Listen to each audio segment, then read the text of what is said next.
papa est vivant, mais on dirait que toi-même tu es assis, on dirait quelqu'un qui n'est pas très vivant. Alléluia. On va se pouvoir prier ensemble le Seigneur.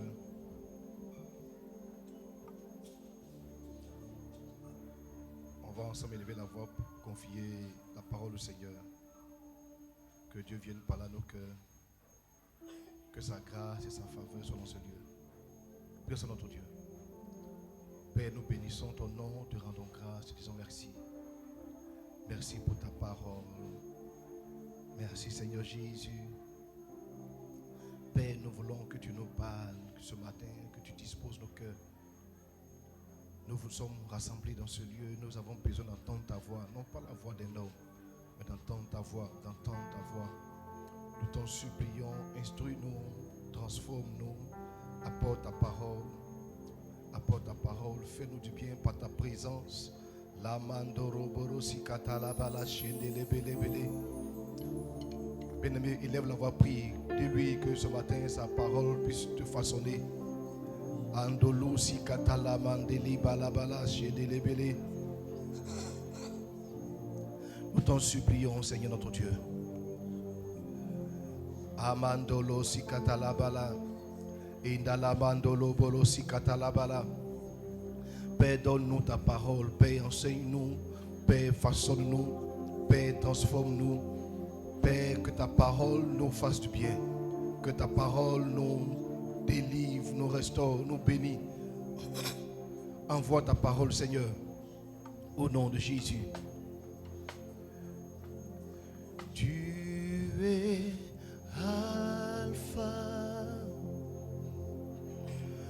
et Oméga,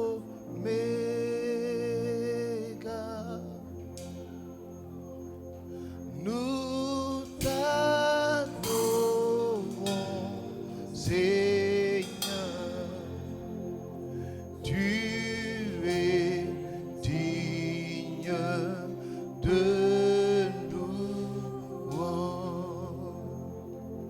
tu es Alpha, tu es Alpha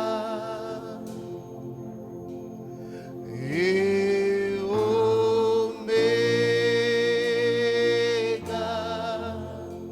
Nous t'adorons,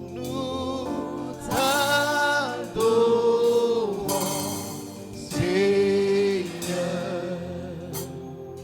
Tu es digne de louange.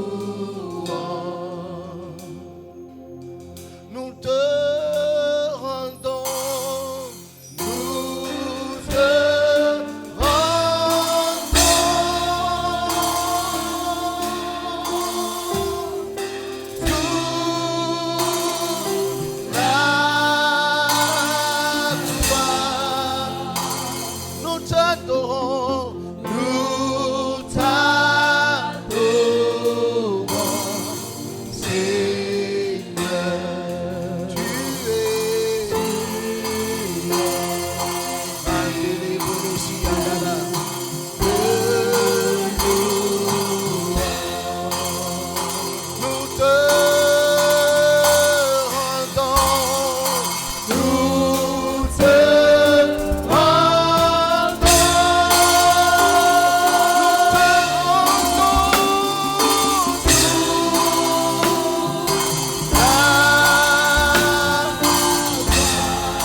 qui as fait tant de merveilles pour nous. Que pourrais-je t'offrir, ô Jéhovah? Toi qui as fait tant de merveilles pour nous. Chaque matin, Seigneur, que pourrais-je à toi, Jéhovah, ô Jéhovah, toi qui as fait tant de merveilles pour nous. Que pourrais-je t'offrir? Que pourrais-je t'offrir? Oh,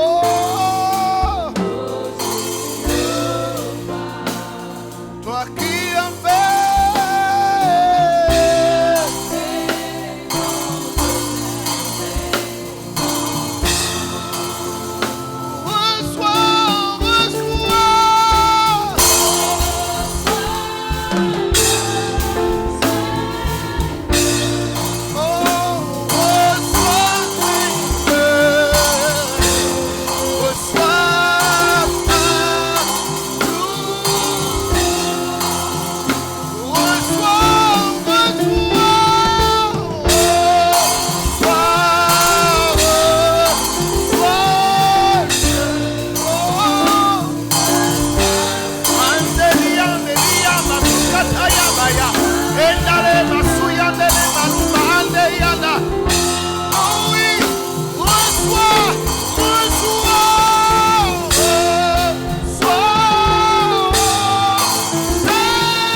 avec moi. Que pourrais-je avec ton cœur? Oh Jéhovah, toi qui as fait, Seigneur, tu as tellement fait pour notre maison, pour nos familles. Que pourrais-je t'offrir? Oh Jéhovah, toi qui as fait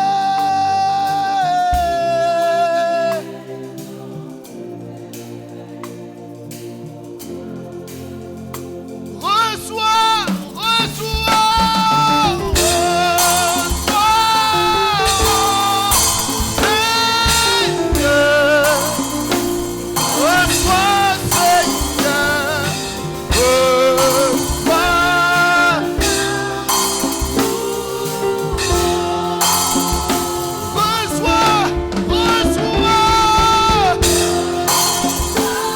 notre action de grâce.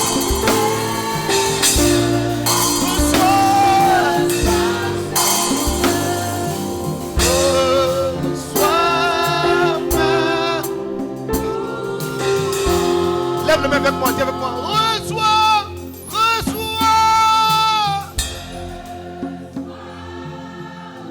Nos mains sont levées vers toi en signe de célébration et d'action de grâce. Reçois, Seigneur, notre reconnaissance, nos louanges. Reçois.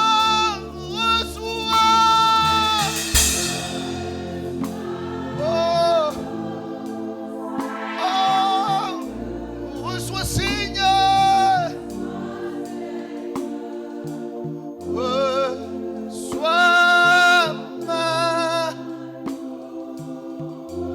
Est-ce que tu peux acclamer le Dieu qui est digne de recevoir l'honneur, la gloire? Est-ce que tu peux pousser des cris de joie? Bénis Dieu. Reçois notre reconnaissance. Reçois la louange. Reçois la gloire, Seigneur. Je veux chanter des louanges pour Jésus. Je veux louer ton Saint-Nom. Je veux chanter de tout mon cœur, de tout mon être, des loups. Oh, Jésus, je veux louer ton Saint-Nom, car tu es digne de recevoir.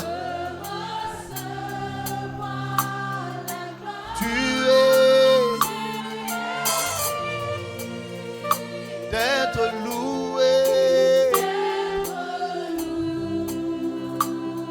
Tu es digne, Seigneur. Tu es digne, Seigneur. Tu es digne d'être loué.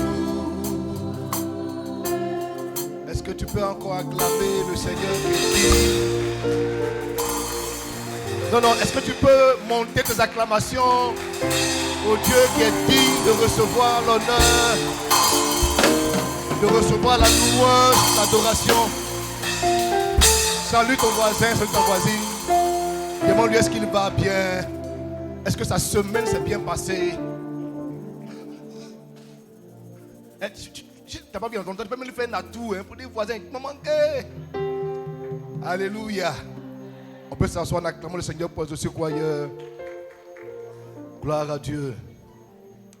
Glory be to God. Can we say amen?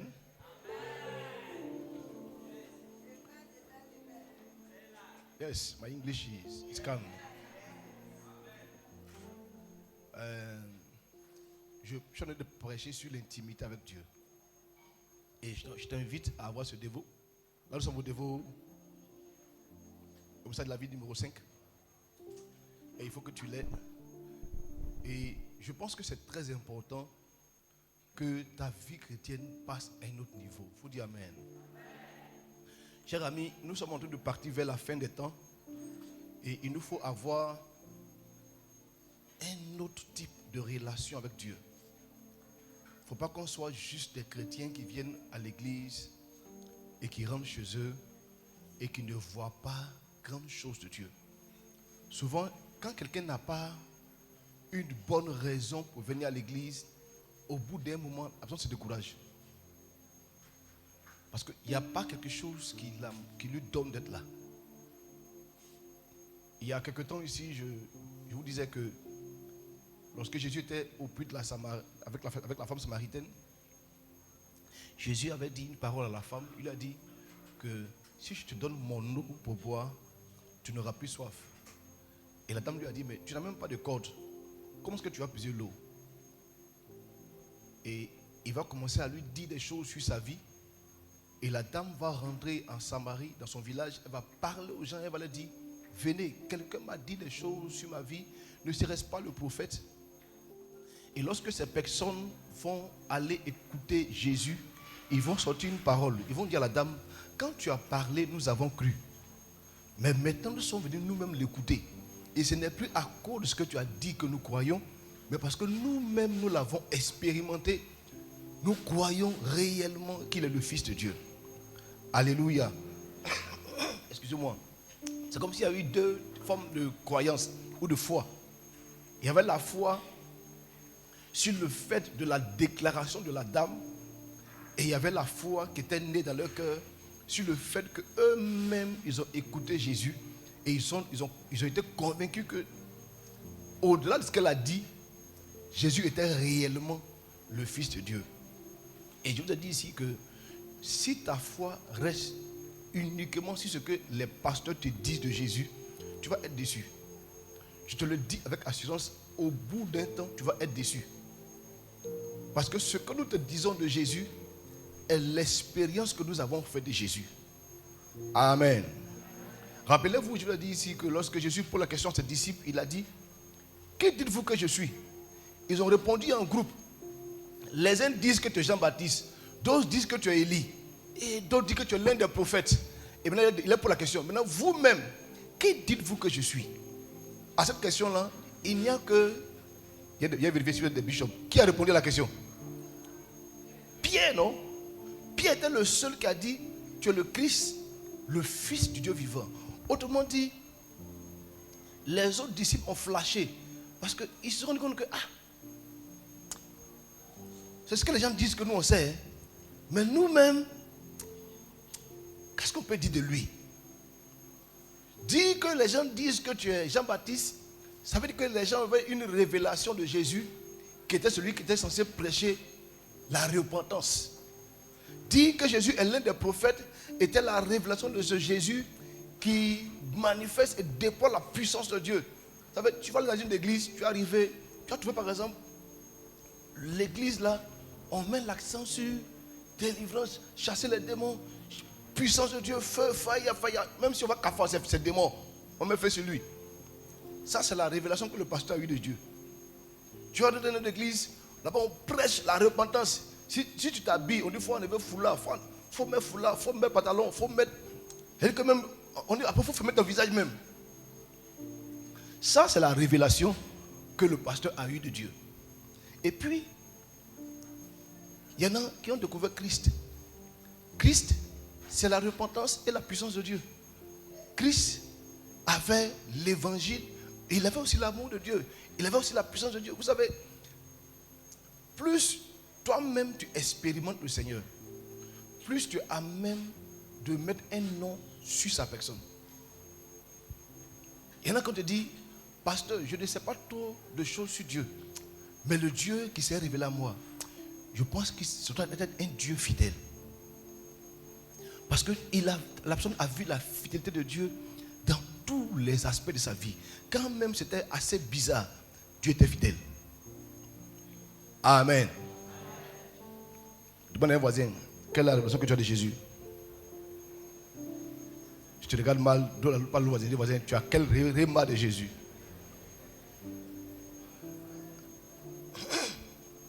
J'ai l'habitude de dire souvent, je dis, si moi je dois donner un nom à ce Dieu que je sais, je peux dire qu'il est le Dieu qui m'amène à être là où on m'attend le moins. Là où on n'a jamais pensé que j'allais y être. Et je le vois faire ça à chaque fois dans ma vie.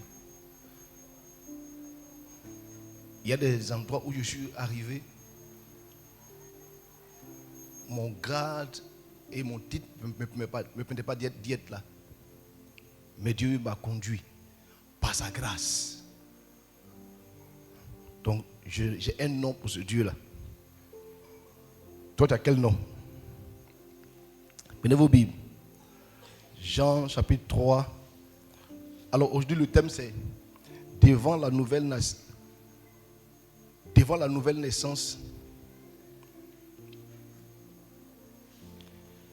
La nouvelle naissance conduit plutôt à l'intimité avec Dieu. La nouvelle naissance conduit à l'intimité avec Dieu. Jean 3, 3. Si vous avez vos Bibles, on peut le lire ensemble. On peut le lire ensemble, s'il vous plaît, on y va. Jésus lui répondit, en vérité, je le dis, si un homme ne naît de nouveau, aide-moi, il ne peut voir le royaume de Dieu. On parle à qui comme ça? Bon, si vous ne connaissez pas le nom, là, on s'arrête tout de suite dans ça à la maison. Nicodème. Nicodème, c'était qui? Un docteur de la loi. Nicodème.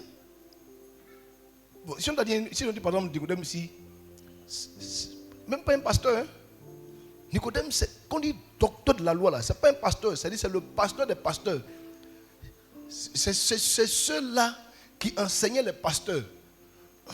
C'était un autre level. Et quand on te parle de docteur de la loi, ce sont les gens qui connaissaient la Bible par cœur. Il peut te citer la Torah, mais avec une certaine précision, et puis t'explique même ce que le Seigneur voulait dire dans la Torah. C'était un bishop. Et ce monsieur, humblement, est parti la nuit trouver Jésus et puis lui dit, comment il faut naître de nouveau? Donc Jésus va commencer à lui expliquer. Il lui dit, je te le dis, si tu ne nais de nouveau, tu ne peux pas avoir le royaume de Dieu. Et Nicodème, il fallait demander, donc je dois rentrer le sein de ma mère pour sortir. Je lui ai dit, non, ce n'est pas ça qu'il s'agit.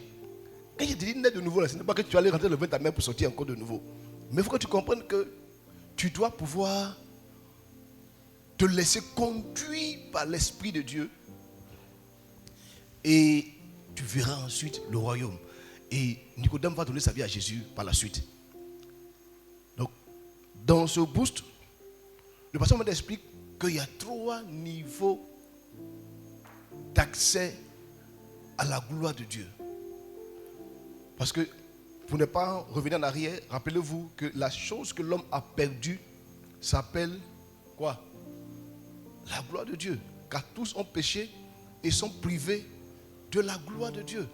Nous tous, que ce soit pasteur, bishop, évêque, tout ce que tu peux imaginer, nous tous, nous avons été privés de la gloire de Dieu. Et s'il y a une chose que nous cherchons ardemment, ce n'est pas l'argent, c'est la gloire de Dieu. Quand quelqu'un retrouve la gloire de Dieu, la gloire de Dieu lui permet de retrouver tout ce dont son corps et son esprit et son âme a besoin.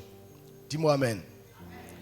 3 choses qui conduisent à l'intimité avec Dieu, qui conduisent plutôt à la gloire de Dieu. Dans ce boost, notre Père explique qu'il y a ce qu'on appelle premièrement la nouvelle naissance, deuxièmement la conversion et troisièmement l'intimité avec Dieu. Aujourd'hui, je vais t'expliquer la différence entre la nouvelle naissance et puis la conversion. Il faut dire amen.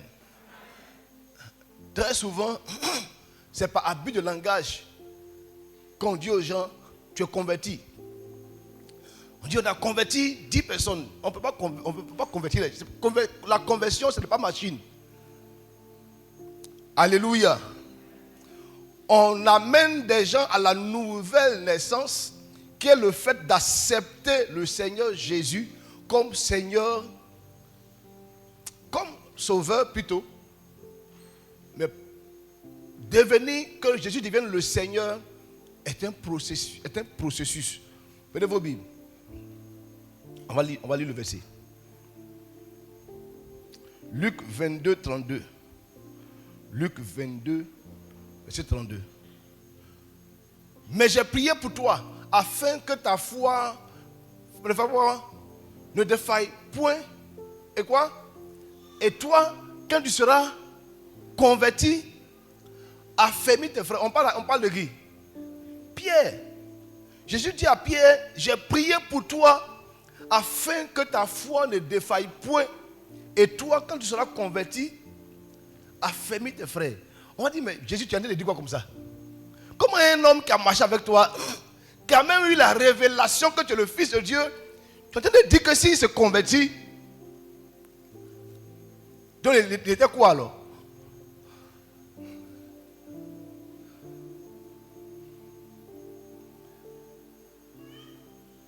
Il y a une différence très grande entre la nouvelle naissance, entre naître de nouveau et se convertir. Pour se convertir, il faut naître de nouveau. Il faut dire amen. Si tu es né de nouveau, gloire à Jésus-Christ. Maintenant, chers frères, chères sœurs, convertis-toi maintenant. Beaucoup de personnes naissent de nouveau, mais ne se convertissent jamais. Le fait de venir à l'église ne fait pas de toi quelqu'un qui est né de nouveau. La nouvelle naissance est quelque chose d'autre et la conversion est quelque chose d'autre. Si tu mets au monde un bébé, que le bébé vient d'avoir 1 mois, je vous pose une question. Un bébé de 1 mois, est-ce qu'il a la capacité de marcher ou il ne peut pas marcher? Hein? Non, il a la capacité de marcher, mais il ne peut pas marcher pour le moment. Sinon, marcher est à l'intérieur de lui. Il a cette capacité de pouvoir parler, de pouvoir faire tout ce qu'un humain, lorsqu'il grandit, peut faire cette capacité se trouve dans la vie de l'enfant, sauf que l'enfant, à 1 mois, ne peut pas utiliser toutes ces capacités qu'il a, mais qui vont se développer au fur et à mesure qu'il va commencer à prendre de l'âge.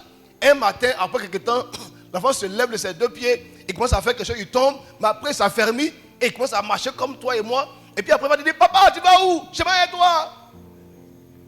Mais quand il était couché là, il te regardait avec les yeux et il souriait, il ne pouvait même pas parler.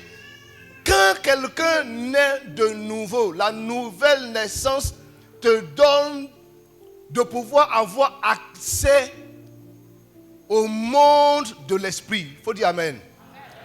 Quand quelqu'un naît de nouveau, c'est son esprit qui est régénéré. C'est pour ça que quand quelqu'un naît de nouveau, il se rend compte que, j'en ai fait dans Maki. La jeune fille qui était en mini, lorsqu'elle naît de nouveau, elle se rend compte que, mais je suis un peu dénudée. Il y a quelque chose qui se passe dans ton esprit lorsque tu nais de nouveau. Et naître de nouveau, c'est un jour aller, peu importe l'endroit, mais entendre la voix de Dieu qui te dit que sans lui, tu es perdu et tu te rends compte de ta vulnérabilité et tu dis, il me faut avoir Jésus pour que ma vie soit transformée. Ce besoin qui vient dans ton cœur et qui t'amène à pouvoir crier pour lui pour dire, aie pitié de moi, fils de David. Ce jour-là, tu viens de naître de nouveau. S'il vous plaît, ne vous méprenez pas. Une bonne conduite ne fait pas de toi quelqu'un qui est né de nouveau.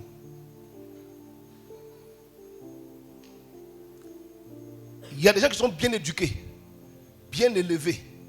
Ils sont polis, ils ne cherchent pas femme, ils ne fument pas, ils ne boivent pas, ils ne mentent pas. Tu n'es pas né de nouveau. Tu es juste bien éduqué.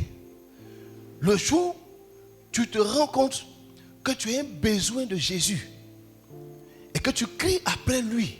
Ce jour-là, tu viens de naître de nouveau. Alors je pose une question. Depuis que tu viens à l'église là, c'est quel jour tu as eu un besoin de Jésus? Parce qu'il y a toujours un jour, comme il y a un déclic, tu te rends compte que j'ai besoin de lui. Ma vie n'a pas de sens. Si quelqu'un est bien éduqué, il va avoir une bonne éducation jusqu'à ce qu'un jour, il tombe sur une situation qui va le ramener à sa nature sauvage. On a vu des gens bien éduqués un matin parce que sa femme l'a énervé jusqu'à bout. Il a pris son âme et puis il l'a abattu et puis il n'y a rien.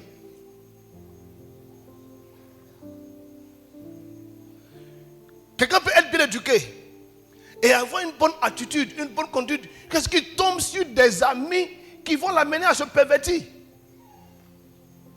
De ma petite fille de pasteur, j'ai déjà vu des gens honnêtes. Le gars, il est sérieux. Il a croisé des camarades qui ont commencé à l'amener dans les boîtes de nuit. De boîtes de nuit, il a commencé à chez femme, il a commencé à faire partouze. Quelqu'un d'honnête, très correct. Mais les amitiés ont fini par le transformer.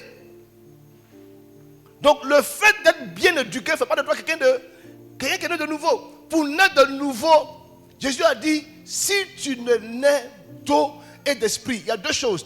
Il faut que tu naisses d'eau et quoi? D'esprit. Donc, se baptiser, ce n'est pas une option. Ce n'est pas quand je suis prêt. Tu ne peux pas communiquer que tu n'es pas prêt. Je suis quand tu viens à l'église là. Si vraiment l'évangile t'a touché, tu vas avoir envie de te baptiser. Tu vas avoir envie de passer par les eaux du baptême. Et ensuite, tu vas avoir cette soif de dire, il me faut avoir le baptême de l'esprit. Tu vas vouloir que l'esprit de Dieu te conduise. Parce que le Saint-Esprit conduit tous ceux qui sont nés de nouveau. Il y a une petite voix en toi qui te dit, mais maintenant ça c'est pas correct. Une chose que je peux te dire avec assurance, tous ceux qui sont vraiment nés de nouveau n'aiment plus la vie dans laquelle ils vivaient avant la naissance nouvelle. Même si il s'assoit dans Maki, il y a un côté de lui qui n'est pas très à l'aise, qui ne se sent plus bien avec ça. Même s'il commence à faire des choses qui n'ont pas Dieu, il y a un côté de lui qui n'est plus d'accord avec. Mais si toi, avant ta nouvelle naissance, tu étais un gars dangereux. Après ta nouvelle naissance, tu es un dangereux amélioré. Faut voir, faut voir ça. C'est très sérieux ce que je vous dis. Parce que beaucoup de personnes s'améliorent, mais ne sont pas nées de nouveau. Tu vois, quelqu'un peut être là, s'asseoir à la maison, et puis dire la vie est devenue trop compliquée. Je vais à l'église. Je pense qu'il faut que je commence à faire un peu attention à mes dépenses. Je vais commencer à réduire mes sorties, mes virées nocturnes. Quand même, les week-ends, je vais m'asseoir pour boire une petite bière. Juste une petite bière. Quand même, il faut se faire plaisir. Il faut souffrir quelque chose quand même. Quand même, dans la vie, il faut se faire quand même un peu plaisir. Donc, le gars, il vient à l'église. Il ne va plus tous les jours dans le boîte de nuit. Mais quelques week-ends, il se soit quelque part, il prend une petite bière. Il dit, bon, les nombreuses copines, tout ça là, c'est trop compliqué. Mawa, c'est une fille fidèle. Je la prends. Donc, il a une seule copine et lui est très fidèle. C'est suffisant comme ça. Sa fille devient. Tu n'es pas né de nouveau. Je ne parle pas de la conversion. Hein. Je parle de tu n'es pas né de nouveau. Ici, il y a une erreur que l'église commet. Quand quelqu'un rentre à l'église, on l'appelle frère en Christ. Tu n'es pas un frère en Christ si tu n'es pas né de nouveau. Tu es un frère en crise. Donc, ça fait, je vous dis, hein? Même si nous t'appelons frère en Christ, tu n'es pas un frère en Christ. Parce que pour être un frère en Christ, il faut que tu naisses de nouveau. Il faut que tu donnes ta vie à Jésus. Il faut que tu décides de faire de Jésus ton sauveur. Il faut que Jésus vienne pour te sauver. Parce que Hérode avait dit une parole. Il dit, que ferais-je de Jésus qu'on appelle le Christ? Parce qu'il regarde sa vie là. Sans Jésus, il mange. Sans Jésus, il vit. Sans Jésus, il est roi, il gouverne. Donc Jésus va venir faire quoi dans sa vie? Si quelqu'un observe sa vie, il va dire, mais sans Jésus, je suis tranquille. J'ai mon petit salaire, ma petite famille. Tu vois, en fait, nous, on a besoin de lui. Parce que sans lui, nos vies n'ont pas de sens.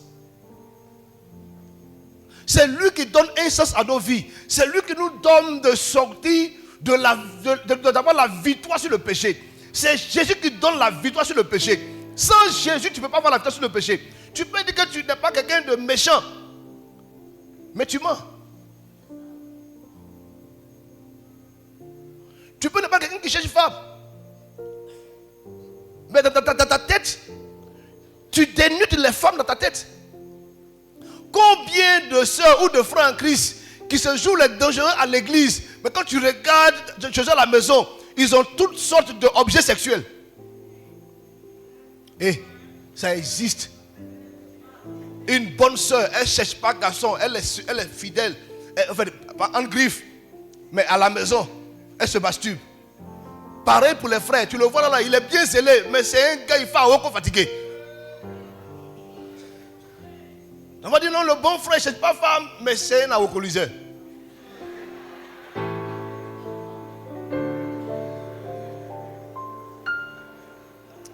Converti, en fait, là je parle de la conversion. D'abord, donne ta vie à Jésus. Vous savez, ne vous blaguez pas, hein? Tu ne peux jamais te convertir si tu n'es pas né de nouveau. Je le répète, tu ne peux jamais te convertir si tu n'es pas né de nouveau.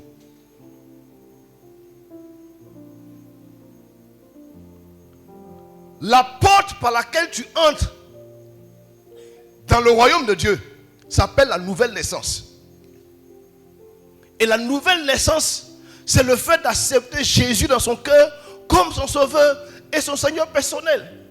C'est le fait de faire la prière un matin pour dire, j'ai besoin de toi, viens au secours de ma vie, sauve-moi Seigneur. C'est le fait d'être conscient de sa vulnérabilité et de dire, j'ai besoin que tu m'aides. Quel genre de né de nouveau tu es, et puis quand on te regarde, tu ressembles à un chrétien, on te regarde fort, tu ressembles à un païen.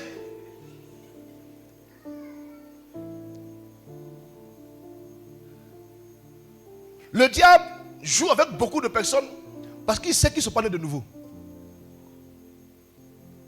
Moi j'ai un indice pour m'assurer que la personne n'est pas convertie. L'indice là, c'est quand il vient me dire, pasteur, on veut manger en sorcellerie.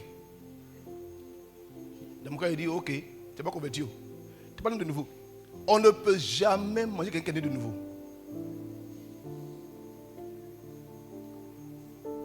Je te le dis avec assurance. On ne peut jamais, au grand jamais, manger quelqu'un qui est né de nouveau.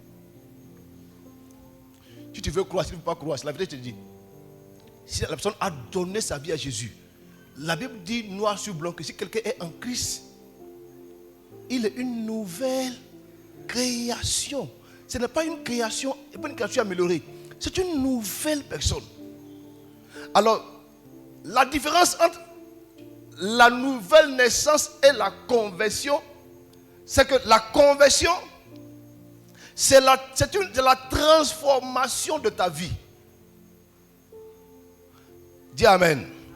La nouvelle naissance, c'est le fait que ton esprit soit régénéré, que tu commences à comprendre les choses de Dieu.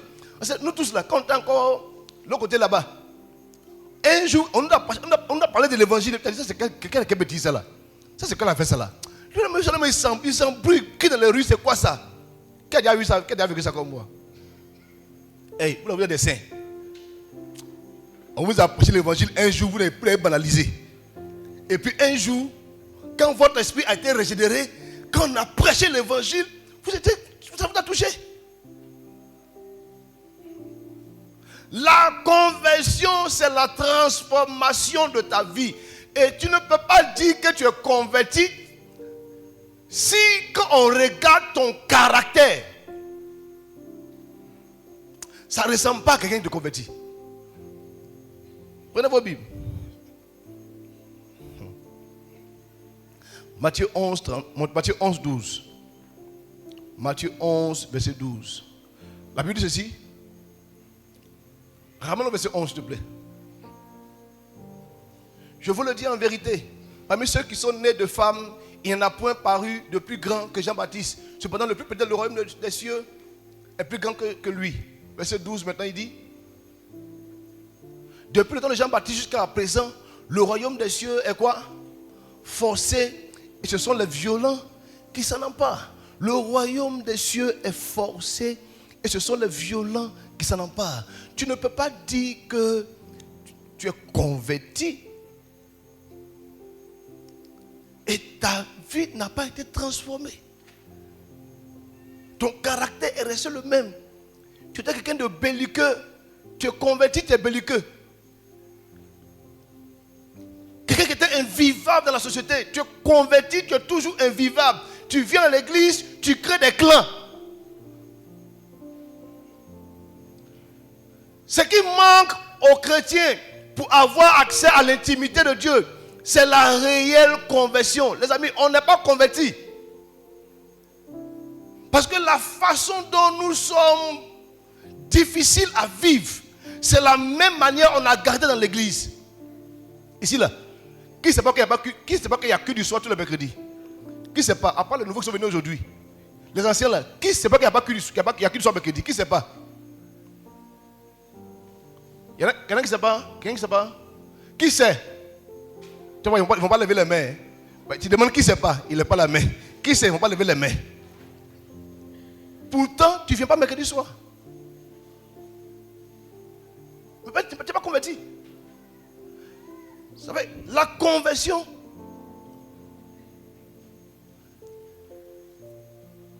comment je peux traduire ça? Tu vois, haute tension.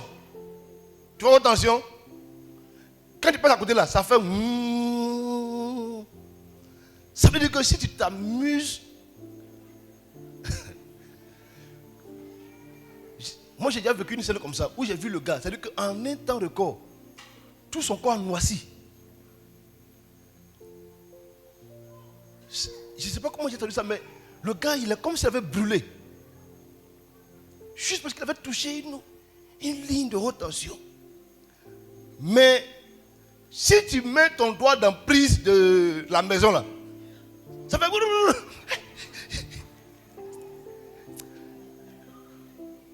On a dit qu'ils ont converti le haute tension là en courant domestique. C'est pour ça que tu as sauté et puis tu n'es pas devenu noir. Donc le courant qui fait dehors et puis le courant de la maison, ça fait deux choses différentes. Si quand on te regarde avant ta conversion et après ta conversion, il n'y a pas une grande différence, même pas une grande, il n'y a pas une totale différence, tu n'es pas converti. Et c'est des choses, ce n'est pas nous, mais ce sont ceux qui sont autour de toi. Et ce sont ceux qui te connaissent, qui peuvent dire si tu es converti ou pas. Parce que quand tu viens ici, là, nous on te voit comme quelqu'un de converti. Tu ne vas jamais voir quelqu'un qui vient à l'église et puis qui a sorti son mauvais caractère. Je vous l'ai toujours dit que quand je vous l'appelle souvent en ligne, là, je peux savoir si tu es converti ou pas. Si tu n'as pas mon numéro, et puis tu t'appelles. Allô? Allô, c'est qui? Je dis, on ne dit pas c'est qui. On dit à qui je l'honneur. Il ne sait pas parler français, c'est qui? Il dit, c'est le pasteur. Hé, papa! Tu vois, tu viens de me montrer que tu n'es pas converti. Donc c'est parce que c'est moi que tu me parles de cette façon. Quand c'est quelqu'un d'autre qui n'est pas ton pasteur, comment tu lui parles? Quel type de caractère tu as? Je te dirai quel est ton degré de conversion.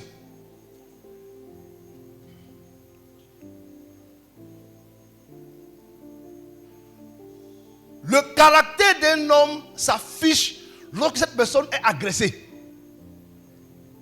Sinon, en temps normal, quand tu es calme, il n'y a rien. Hein?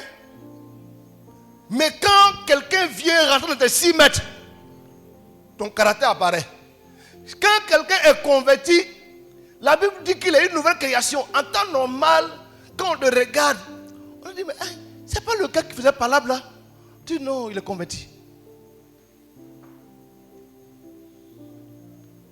Les amis, la Bible dit que ce sont les violents qui s'en emparent. Pour la conversion, il te faut faire violence sur toi-même. Il y a des choses que tu dois pouvoir faire violence pour enlever en toi. Tu dois faire violence pour enlever le mensonge en toi. Parce que le mensonge t'arrange pour te défendre. Qui a cassé le verre? Ce n'est pas moi, c'est Gaspard.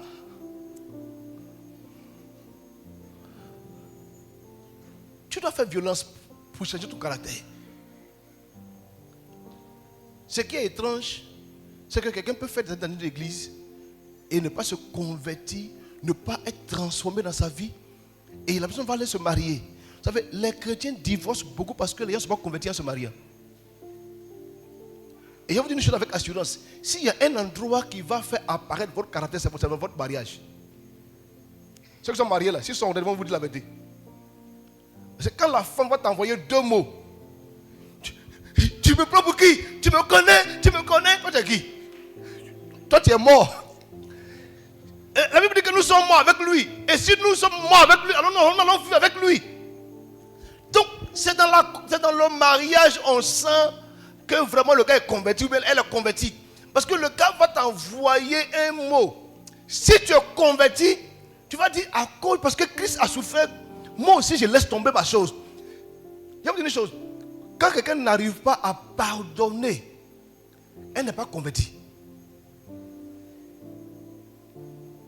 C'est parce que tu sais que Christ t'a pardonné et tu es conscient de son pardon que tu peux aussi pardonner les autres.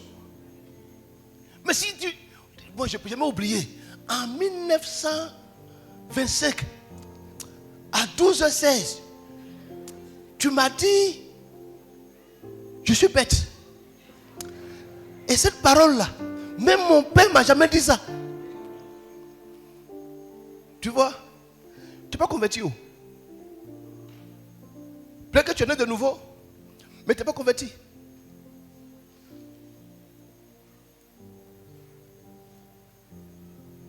Quand les gens te frustrent, comment tu réagis?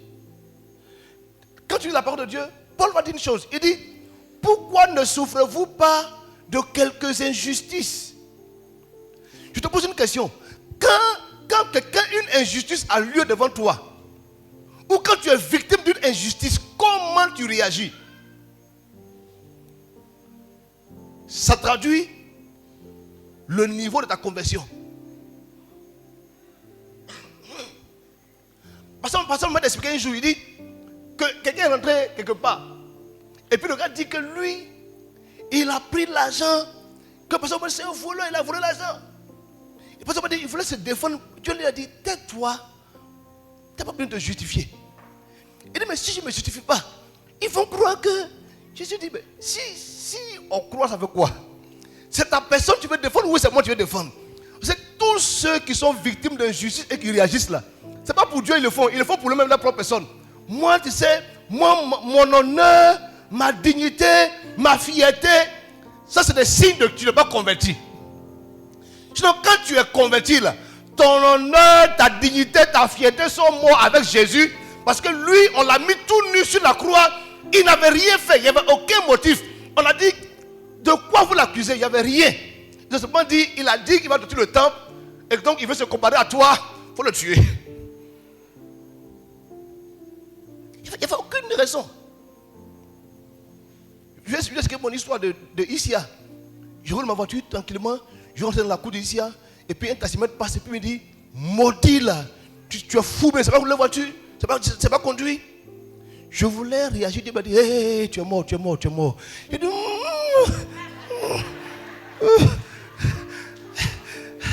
je suis mort.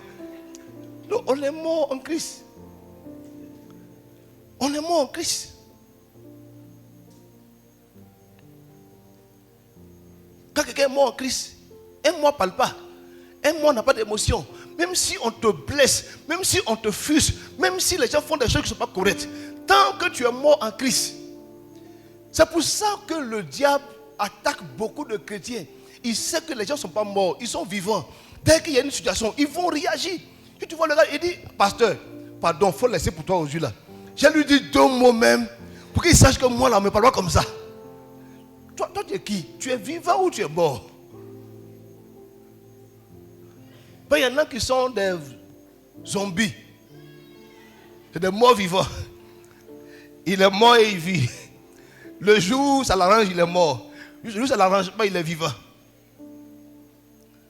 Que Dieu nous aide. Convertissons-nous. Si quelqu'un n'est pas converti, il ne peut pas entrer dans l'intimité avec Dieu. Il y a des choses que Dieu va vous dire de faire. Il te faut être converti pour avoir la force de le faire. Le fait que Dieu vienne te dire, par exemple, le gars là, quitte-le. Si tu n'es pas converti, tu ne peux pas le quitter. C'est lui qui paye ta maison, c'est lui qui paye tes habits, c'est lui qui fait tout pour toi. Si tu le quittes, tu vas dormir où? Il faut te convertir pour le faire. Il y a des actions que Dieu va vouloir que tu puisses poser. Je sais que quelqu'un peut dire, pasteur, non, moi je voulais aider les gens, mais tu ne peux pas prendre tout ce que tu as pour aider les gens. Il faut être converti pour le faire. Même petit dîme là, il y en a qui luttent avec parce qu'ils ne sont pas convertis. Les amis, dîme et offrande, si tu le fais, ce n'est pas ordinaire, ce n'est pas extraordinaire. D'ailleurs même ça c'est la norme. C'est le b.a.-ba de quelqu'un qui est vraiment converti. Mais comme tu n'es pas converti, quand tu regardes les 50 000, ça peut paraître fier. Ah, le pasteur aussi, il exagère. Chaque mois, on doit payer dîme. Ils font payer l'argent là même. Les églises même, on doit aider les pauvres qui sont dehors. Mais vraiment, tu vois, quand tellement convertis, son raisonnement est gauche. Hein? Maintenant, quand le chanteur vous a parlé, vous êtes énervé. Le chant dit que si tu prends ton argent pour le donner aux orphelins, si maintenant te pousse un rêve, va au orphelin, va prier pour toi maintenant. Mais ça veut dire, il a dit. Si tu t'estimes que ta dîme, on doit pas pour aider les gens, faire les œuvres sociales. Si maintenant tu as des problèmes là, ce que tu as aidé là, ils n'ont qu'à prier pour toi. Parce que tu ne vas pas venir que le pasteur prie pour toi, et toi tu prends dans ta dîme pour aller faire autre chose. La dîme, on ne l'apporte pas au pasteur, on l'apporte à l'église. On l'apporte pour que l'œuvre de Dieu puisse croître, pour qu'on puisse faire beaucoup de choses.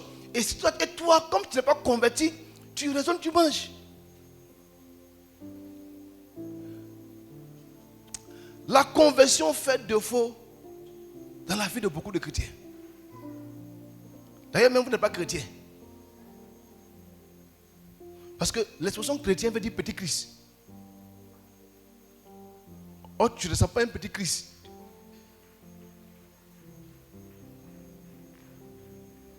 On a vu les gens. On a vu. Et puis on a dit que ceux-là, ils font comme Christ. C'est des petits Christ. Je vais te poser une question et puis on va finir. Dans ton quartier là-bas, qu'est-ce qu'on dit de toi? Laissez l'église. Je dis, dans ton quartier là-bas où tu habites là, qu'est-ce que les gens disent de toi? Quelle est l'image qu'ils ont de toi? Bon, ton quartier est trop compliqué. Ok. Tes voisins les plus proches qui sont avec toi là-bas là, qu'est-ce qu'ils disent de toi?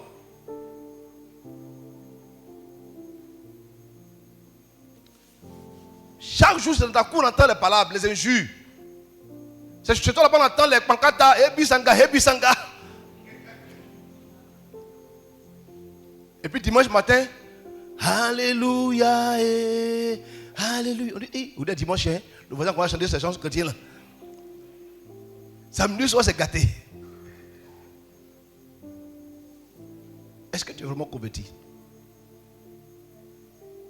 Voici un autre aspect aussi qui donne de savoir que quelqu'un n'est pas vraiment converti. Toi, tu es quel genre de chrétien converti? Et puis tu es abonné à tout ce qui est musique païenne. Dès que tu as des problèmes que te dépassent, tu prends la vie est, la vie est, et la vie est. Un jour ça va aller, un jour ça va aller.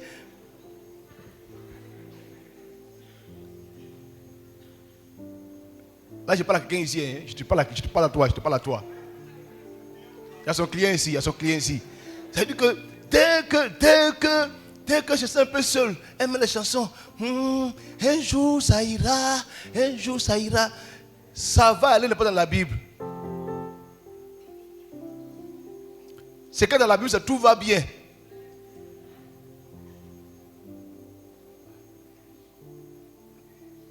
Pourquoi tes inspirations ne sont pas des chants chrétiens, mais c'est des chants païens?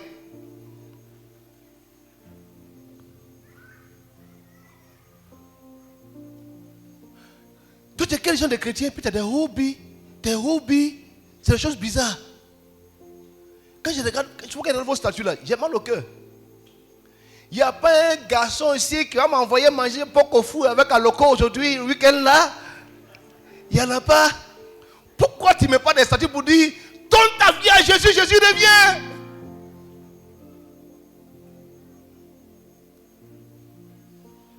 Et que toi, tu as des envies bizarres. Tu as toutes sortes d'envies de chrétiens. J'ai rarement vu des gens qui sont convertis ne pas avoir envie d'aller évangéliser. Si toi, tes envies sont des envies des choses de la terre, tu n'es pas converti. Parce qu'avant ta conversion, tu étais comme ça. Les week-ends là, tu penses à quoi? Laisse afin de penser. Les week-ends là, tu fais quoi? Qu'est-ce qui occupe tes week-ends? Parce que je peux qu'en semaine, tu es au travail. Mais les week-ends, tu fais quoi? Tu fais quoi de ta vie? Quand tu regardes les chrétiens, les week-ends, chrétiens, mais il est occupé sur Novelas, occupé sur Netflix. Je vous pose une question. Soyez honnête avec Dieu. Répondez ça avec honnêteté. Quels sont ceux ici qui regardent au moins un film chrétien par semaine pour s'édifier? Levez la main. Soyez bénis, soyez bénis, soyez bénis. Toi, tu regardes quoi?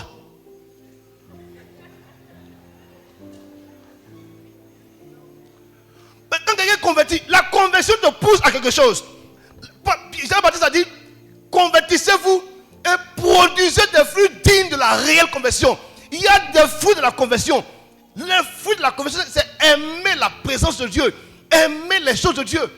Tu n'es pas ennuyé dans la présence de Dieu. Quand quelqu'un s'ennuie dans la présence de Dieu, il n'est pas converti. C'est dans l'église que les gens exigent que le pasteur fasse des choses. Je dis, pasteur, regarde-le, il est 9h24. On lui a fini à 9h30. Vos églises même, quand on commence même, on ne sait pas. Le même gars, il s'assoit sur Novelas. Il regarde jusqu'à 1h du matin. Il regarde Netflix. Netflix là, il y a des séries. Ça non. Il regarde les épisodes. Série 1, série 2, série 3. Jusqu'à 4h du matin. Et le film là. Ou même il va jouer jeu sur son portable jusqu'à 2h du matin. Mais si on commence à adorer, nous te rendons. Lui, il fait comme ça. Et aussi, ils exagèrent. Ils exagèrent. Quand même, il a quitté ici. convertis. Église ennuyeux, hein? C'est ennuyeux. Parce que le jour où je monte ici, là, quand l'esprit me conduit, on va adorer au moins 20 minutes. Je te là, tu me regardes. Tout la gloire. On est fatigué. On va chanter au chant.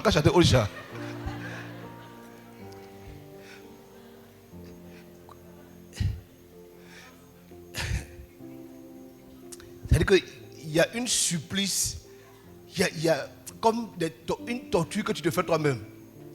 Quelqu'un qui n'est pas converti, il ne peut pas prier 1 heure. Il va dire quoi à Dieu? S'assoit. Seigneur, merci pour cette journée, merci pour ma famille, merci pour merci pour mes activités, merci pour mes enfants, merci. Ça fait 2 minutes. Tout ce qu'il a fait 2 minutes. C'est là, comment il faut vous prier pendant 1 heure? Non, on prie pendant 1 heure parce qu'on est converti. On aime sa présence. On est là. Tu vois, on aime ça. On allait à un camp. J'ai fini les gars. On allait à un camp. Le gars dit, on va prier. On a prié pendant au moins 3 heures, 4 heures. On a prié. Après on dit, on va prier encore. Il dit, attends. Après 4 heures, on va aller dire quoi encore? Il dit, mais savez qu'il y a 4 heures qu'on a prié. On va aller dire quoi encore? On a tout dit.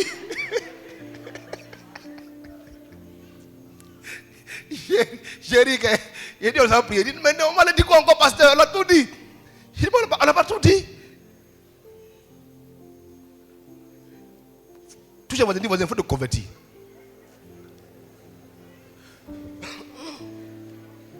Si tu regardes mal, c'est qu'il n'est pas converti. Non, parce que, dans l'église, il y a le lourd ravisseur. Il y a des lourds ravisseurs. Le gars, il est assis dans l'église là. Tu le vois, il est honnête, il est sincère. Il se joue les prières. C'est un faux type, il cherche femme. Mais c'est même chose pour les soeurs aussi. Tu le vois, elle est là, elle fait semblant. Loutou. Elle est en train de guetter le gars là. Pourquoi toi, tu arrêtes toujours t'asseoir auprès des gens qui ont des voitures?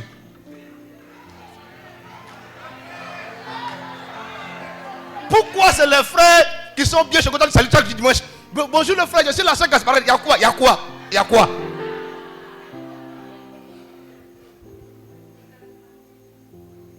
Moi, j'évalue vos conversions quand je vous regarde dans votre façon d'agir. Tu vois, il y a des soeurs là, quand le gars rentre ici à l'église, et puis le gars il est choco, bien classe, bien joli. Un rêve. Ça c'est l'homme de ma vie, ça. Tu n'es pas converti. Comment te convertir, ma soeur? Arrête. Il y a des filles même, elles vont aller casser le cou de leur cheminant. Je dis que non, mon Dieu m'a dit que c'est plus toi. Tu ne sais pas qu'il est marié ou pas. Vous les gens qui aimez préparer pour donner aux nouveaux frères qui arrivent là, arrêtez. Convertis-toi, arrête ça. Tu envoies manger chaque jour. Non, frère, c'est faut manger. Il faut envoyer manger au gars qui est vilain, qui est dans l'église, qui ne fait rien, qui est couché là.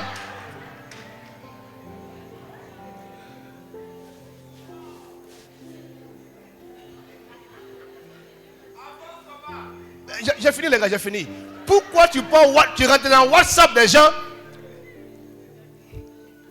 Un jour, je suis dans un groupe de pasteurs, je ne sais pas un groupe de pasteurs peut-être de beaucoup de pays. Et puis, quelqu'un a envoyé, c'est sticker ou bien quoi là? Émoticône. Émoticône, il a envoyé là. Vous m'imaginez, pasteur. Il a envoyé un truc pornographique bizarre sur le truc. Maintenant, il ne peut pas supprimer.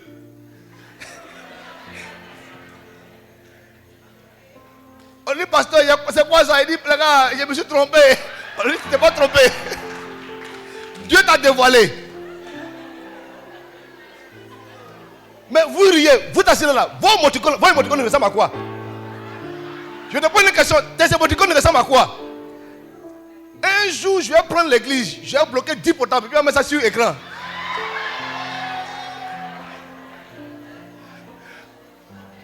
Elle dit, pasteur, dis-moi le jour là, je ne venais pas à l'église aujourd'hui là. On va se tenir pour prier ensemble le Seigneur. Qui va nous aider, ça va aller. Mais convertis-toi. Écoute, l'intimité avec Dieu est quelque chose de plus puissant. Le fait de savoir que Dieu te parle, que tu le parles, qu'il te donne des directives, qu'il t'oriente, qu'il te conduit, c'est tellement intéressant. La vie chrétienne est simple, elle est facile si tu sais te laisser conduire par le Seigneur. Tu sais qu'on veut nous-mêmes faire les choses par notre propre force. Tu n'as pas besoin. Tu n'as pas besoin. Laisse l'Esprit te conduire. Il y a quelque temps, j'avais à cœur de faire quelques travaux dans mon bureau. Et puis dire au Seigneur, il me faut un peu d'argent pour faire ça. Si tu me donnes tel montant, ça peut régler mon truc. J'ai juste pensé à ça comme ça. Et puis il y a un frère qui vient me voir, il dit, pasteur, je vais te faire une petite offrande pour dire merci à Dieu. Il me donne l'enveloppe, je regarde l'enveloppe là. C'est le montant que j'ai dit à Dieu que je vais faire mes travaux. Dieu peut prendre soin de toi au-delà de ce que tu peux penser et imaginer. D'abord, nais de nouveau, convertis-toi et vis une vie d'intimité. Cherche à être intime de Dieu. Si tu sautes une table, tu es un voleur. Parce que c'est le voleur qui passe par la fenêtre et qui ne passe pas par la porte. Tu vois, si tu n'es pas converti, si tu n'es pas né de nouveau, tu ne peux pas te convertir. Donc quand tu parles, tu es frustré tout le temps. Il y a des gens là, si je prêche sur 10 choses, si 2 choses, il est dedans. Quand il dit le menteur, il est dedans. Impudique, il est dedans. Tricheur, il est dedans. Voleur, il est dedans. Tu n'es pas voleur. Si tu ne peux pas ta dîme, tu es un voleur. On va prier. Tu as dit au Seigneur, donne-moi de garder ma nouvelle naissance. Donne-moi de garder ma conversion. Et si tu es converti, il faut bénir Dieu. Dis au Seigneur, amène-moi à un autre niveau d'intimité avec toi. Je veux aller plus loin avec toi. Parle au Seigneur. Père, aide-nous. Aide-nous, nous t'en supplions. Aide-nous. Nous devons d'abord naître de nouveau. Nous devons d'abord marcher avec toi. T'accepter dans nos vies comme nos Seigneurs et nos Sauveurs. Et nous devons nous convertir. Notre vie doit être transformée. Nous devons être une nouvelle personne. Aide-nous, Seigneur. Aide-nous, Père. Merci pour ta parole ce matin. Que ton nom soit béni. Que ton nom soit élevé. Au nom de Jésus, nous avons prié. Quelqu'un dit Amen. On va apporter nos offrandes au Seigneur. Pour s'asseoir, apportons nos offrandes au Seigneur.